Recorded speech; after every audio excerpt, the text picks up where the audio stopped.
els professors d'exàmens i els alumnes a punt de començar les vacances escolars. Molts d'ells passaran alguns dies als esplais.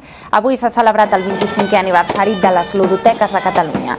La festa s'ha fet al Parc de la Ciutadella, on s'han instal·lat una ludoteca mòbil i diversos tallers de jocs i actuacions musicals. Aquests espais de lleure compleixen un quart de segle amb una nova regulació.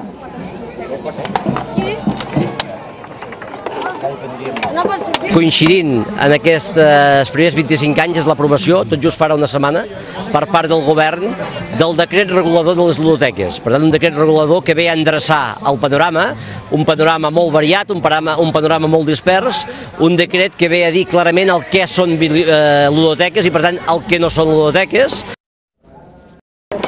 Els professors d'exàmens i els alumnes a punt de començar les vacances escolars.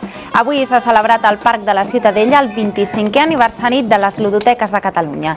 La festa vol destacar la feina d'aquests espais de lleure que des de fa una setmana han sortit del buit legal en què es trobaven.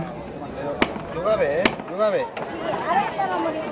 Coincidint en aquests primers 25 anys és l'aprovació, tot just farà una setmana, per part del govern del decret regulador de les ludoteques. Per tant, un decret regulador que ve a endreçar el panorama, un panorama molt variat, un panorama molt dispers, un decret que ve a dir clarament el què són ludoteques i, per tant, el que no són ludoteques.